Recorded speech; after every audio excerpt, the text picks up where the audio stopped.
Oye, y una de las cosas que me quedó muy claro leyendo tu libro, Jaime, es que esa estructura que ahorita acabas de sintetizar, además con gran claridad, contribuye al fondo en cuanto al logro de los objetivos de la oratoria. Y me acordaba leyendo tus páginas de esa máxima, probablemente del pensamiento político mexicano o de la práctica política mexicana, cuando alguien dijo, la forma es fondo. Ujú. Y en la oratoria también. Sí, desde luego. La O sea, forma es fondo. el hecho de estructurar bien, tener claros estos cajones, separados, ordenados, en una secuencia, contribuye a la efectividad del discurso. Sí, porque en resumidas cuentas, ¿qué es lo que busca la oratoria? La oratoria busca informar, busca conmover, busca deleitar, pero también busca convencer y busca persuadir. Y los elementos de convicción significa ideas de fondo, significa prueba sobre lo que se afirma, significa evidencia de lo que se está diciendo. Entonces, un discurso no puede ser como tradicionalmente lo veíamos en los discursos de Mario Moreno Cantinflas. No puede ser una cantinflada, o sea, no puede ser una sucesión de palabras sin fondo, porque al final de cuentas la idea de la oratoria es transmitir ideas, transmitir propuestas, orientar en la toma de decisiones. Entonces, en ese propósito, la parte de la manera en que estructuramos el discurso asegura la calidad del fondo. Uf, importantísimo. Para el trabajo jurídico Sí. eso es vital. Oye, y otra cuestión que me llama mucho la atención de tu obra, y ahora que aludías precisamente a esos orígenes en Grecia y en Roma, eh, es el tema persuasivo, que es, creo yo, el gran objetivo desde la retórica clásica. ¿Sí? La retórica como el arte de persuadir, como el arte del convencimiento. Y lo quiero subrayar y te pido ahí un comentario, Jaime, porque a mí me parece que es la gran ausencia de las teorías modernas de la argumentación jurídica. Es decir, cuando uno lee a los grandes autores desde esa especie de renacimiento de la argumentación a partir de la década de los 50 del siglo XX, pues uno no ve la necesidad o no encuentra en esas obras, en esos libros, la manera en cómo vas a convencer. Entonces parece que es una referencia a la lógica, a los temas que plantean teóricos como Robert Alexy, etcétera. El caso de la tesis especial y que la única respuesta y que no sé qué.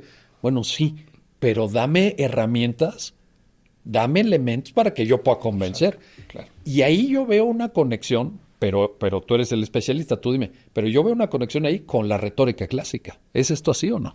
Sí, lo que pasa es que la retórica clásica, tal vez recuerdas, los clásicos ubicaron tres ejes de procedencia de los argumentos. Decían los argumentos, lo que Aristóteles llamó las pruebas por persuasión, decía que son pruebas que se generan, la esencia de pronunciación del discurso, provienen de tres, decía, tres fuentes básicas: el etos, el patos y el logos. Cada uno de ellos está explicado en tu libro. Sí. Pues. Entonces, etos, patos y logos, decía, es que hay elementos que provienen de la formación del orador, que es el etos. Algunos que conectan con el auditorio, que es el patos, y la sustancia, que es el problema que se aborda, que es el logos. Entonces, ¿qué pasó? Las teorías de la argumentación hicieron algo muy importante. Fueron a la retórica, porque la retórica es la que da la base de la teoría moderna de la argumentación, pero tomaron esencialmente la idea del logos como idea argumentativa y desconectaron etos y patos. Entonces, el elemento persuasivo se da primero por convicción, por sentar la base de un argumento que resulte capaz de crear certezas en el auditorio que lo está escuchando. Y al hablar de auditorio estoy hablando de el abogado que le habla al juez. El Sí, juez es claro. su auditorio. O el O del MP o la juez, autoridad sí. administrativa o quien sea. O el juez que les está hablando a las partes, en donde las partes son su auditorio. O el abogado que le habla al cliente, que de Este pronto también también, nos olvidamos, ¿no? sí, que también al hablar al el cliente es su auditorio. Es correcto. Entonces, no estamos hablando de auditorios macro, estamos hablando de mini auditorios. Y los auditorios pueden ir, en razón de sus dimensiones, en varias clasificaciones. Sí. Pero desde luego la idea era que lo que conecta al orador, al argumentador, con el auditorio es la relación etos-patos. Y entonces, cuando las teorías de la argumentación marginan esos dos elementos, parten de la idea de que casi todo lo que se tiene que utilizar es razonamiento puramente lógico.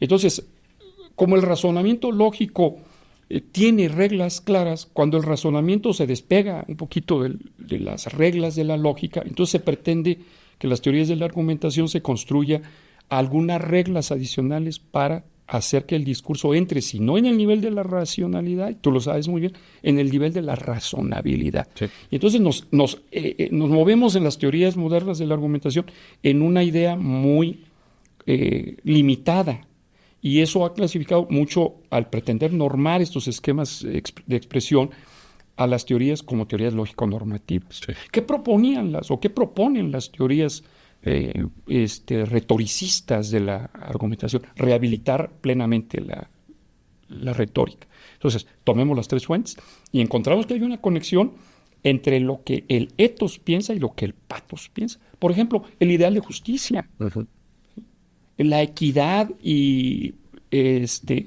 el alcanzar propósitos esenciales del proceso son elementos compartidos entre el juez y las partes. Y entonces cuando se alude a esos elementos, que muchas veces no tienen que ver con el fondo del asunto, tiene que ver con la manera en que se realiza, tiene que ver con ideas generalmente compartidas, allí estamos en el nivel argumentativo de la relación ethos-pathos, y esos son los que mueven a la acción. Esos son los elementos que mueven a la acción, porque son los que sientan la base para que el juez sienta identificación con la causa. ¿Y ahí podemos hablar de persuasión? Sí.